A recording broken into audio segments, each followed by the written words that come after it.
दोस्तों, हमारे शरीर में 90% बीमारियां पेट के अंदर जमी गंदगी की वजह से आती है। 160 बीमारियां मांसाहार का सेवन करने से होती है। 103 रोग खाना खाने के बाद पानी पीने से होती है। इसीलिए खाना खाने के आधे घंटे बाद पानी पीना चाहिए। 80 बीमारियां सिर्फ चाय पीने से होती है। 48 बीमारियां एल्युमिनियम के बर्तन में खाना पकाने से होती है, जैसे कि प्रेशर कुकर होता है, उसमें खाना पकाने से 48 बीमारियां आती है। मिट्टी के बर्तन में यदि हम भोजन पकाते हैं तो उसके अंदर 100% पोषक तत्व रहते हैं। कांसे के बर्तन में 97%, पित्तल के बर्तन में 93% और यदि एल्युमिनियम के बर्तन में हम खाना पकाते हैं तो सिर्फ 13% पोषक तत्व बचते हैं। हमें ये बात समझनी चाहिए कि हमें किस में खाना बनाकर खाना चाहिए।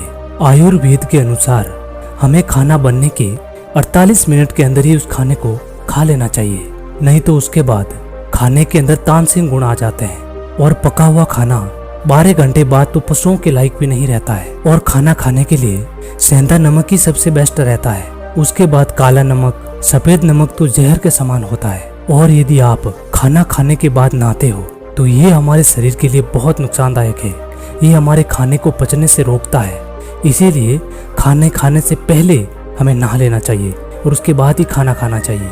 तो दोस्तों, ये कुछ आयुर्वेद के नियम मैंने आपको बताए हैं। अब मैं आपको 5 ऐसे नियम बताता हूँ। यदि आप उस नियम को फॉलो करेंगे तो आप कभी बीमार नहीं पड़ेंगे। और यदि बीमार पड़ भी गए तो कोई मेडिकल की गोली लेने की जरूरत नहीं पड़ेगी। आपका शरीर अपने आप बीमारी ठीक करने लगेगा। तो बिना समय वेस्ट किए चलिए जानते हैं वो 5 नियम। सबसे पहला नियम है, अपने पाचन तंत्र को मजबूत रखो। पाचन तंत्र को मजबूत रखने के लिए हमें सुबह उठकर थोड़ा सा गुनगुना पानी पीना चाहिए।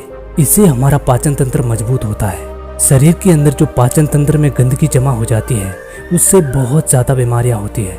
इसीलिए उसको साफ रखना जरूरी है। उसको साफ रखने के लिए सबसे पहला नियम है कि आप 16 घंटे का उपवास कीजिए। 16 घंटे का उपवास करने से हमारी जो प्राण ऊर्जा होती है, जो खाने को पचाती है, उसको समय मिल जाएगा हमारे अंदर से गंदगी को साफ करने के लिए।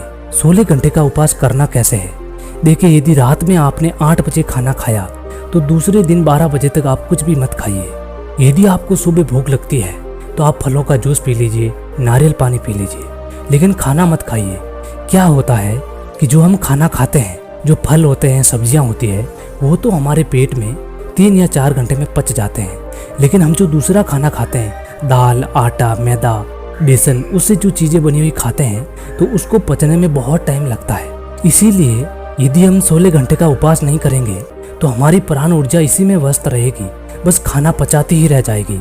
उसको समय नहीं मिलेगा हमारे अंदर की गंदगी को साफ करने के लिए। इसीलिए 16 घंटे का उपवास करना बहुत जरूरी है। इसीलिए हमारे हिंदू धर्म में इतना महत्व दिया गया है उपवास का। और व्रत, वार, त्योहार आते ही रहते हैं, इसीलिए कि हमारे अंदर की गंदगी साफ होती रहे और हमारा पाचन तंत्र मजबूत होता रहे। दूसरा नियम है, लोगों को माफ करना सीखो। देखो दोस्तों, हमारे साथ यदि छोटा मोटा कोई झगड़ा हो जाता है तो हम पूरे दिन उसी के बारे में सोचते रहते हैं और ज़्यादा चिंता करते रहते हैं। और सबसे ज़्यादा बीमारियों की जड़ हमारी चिंता ही है। हम चिंता ही अपने अंदर पालते हैं, वही हमारे शरीर में बहुत ज़्यादा बीमारियां लेकर आती है। इसीलिए यदि आपके साथ कोई व्यक्ति गलत कर भी देता है तो उसको माफ़ करना सीखो, उसको अपने दिमाग से निकाल दो। तीसरा नियम है, हमेशा खुश रहो और हमेशा ब्रह्मांडीय शक्ति को धन्यवाद देते रहो। जो भी आपके पास है उसके लिए उस ब्रह्मांडीय शक्ति को धन्यवाद दो। जो आदमी सबसे ज्यादा खुश रहता है, किसी चीज की चिंता नहीं करता, उसके शरीर में कभी भी कोई रोग आ ही नहीं सकता, कोई बीमारी नहीं हो सकती। और यदि कोई बीमारी आ भी जाती है तो खुश रहने वाले आदमी का जो शरीर होता है उस बीमारी को जल्दी ठीक करता है, बिना दवाई के। इसीलिए ब्रह्मांडीय शक्ति को धन्यवाद दो और हमेशा खुश रहने का प्रयास करो। कभी किसी चीज की चिंता मत करो। योग, प्राणायाम और ध्यान करो। सुबह ब्रह्म मुहूर्त में उठो और ध्यान करो। अपने शरीर से थोड़ा बहुत पसीना निकालो। जितनी आप मेहनत करेंगे, आपके शरीर के ऊपर ना तो चर्बी जमेगी और ना ही आपका शरीर ज़्यादा अकड़ में रहेगा। आपका शरीर नॉर्मल रहेगा, नरम रहेगा और आपके ऊपर ज़्यादा फैट जमा नहीं होगा। ये बात तो हम जानते हैं कि ज़्यादा मोटा आदमी ज़्यादा बीमार पड़ता है, बहुत ज़्यादा बीमारियाँ उसमें घर कर जाती है। इसीलिए ध्यान, प्राणायाम ये करते रहो। सुबह जल्दी उठकर थोड़ी बहुत कसरत, दौड़ने जाना, थोड़ा बहुत पैदल चलना, जिम जाना, ये बहुत ही अच्छी आदत है। यदि आप ये करते हो तो या तो आप बीमार ही नहीं पड़ोगे, और यदि बीमार पड़ भी गए तो आपका शरीर अपने आप बीमारी ठीक करने लग जाएगा। 5वां और लास्ट नियम है दोस्तों, अपने बारे में सकारात्मक सोचो।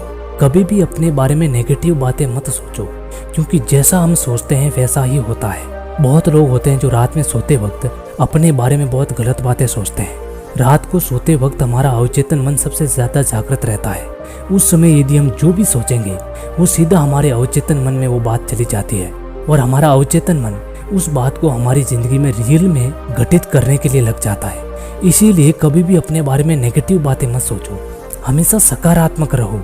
अपने लक्ष्य के प्रति हमेशा सकारात्मक रहो कि मैं इस काम को कर सकता हूँ, यह काम मेरे लायक है और मैं इसको करने के लिए सक्षम हूँ। हमेशा अपने बारे में ऐसा सोचते रहो। यदि दोस्तों आप इन 5 नियमों को फॉलो करते हो तो आप कभी बीमार नहीं पड़ोगे, और यदि बीमार पड़ भी गए तो आपका शरीर अपने आप बीमारी ठीक करने लग जाएगा। उम्मीद है दोस्तों वीडियो आपको पसंद आया होगा। ऐसी और जानकारी लेने के लिए आप हमारे चैनल को सब्सक्राइब कर दीजिए, क्योंकि हम ऐसा ही वीडियो आपके लिए लाते रहेंगे। मिलते हैं अगली वीडियो में, तब तक के लिए अपना ख्याल रखें।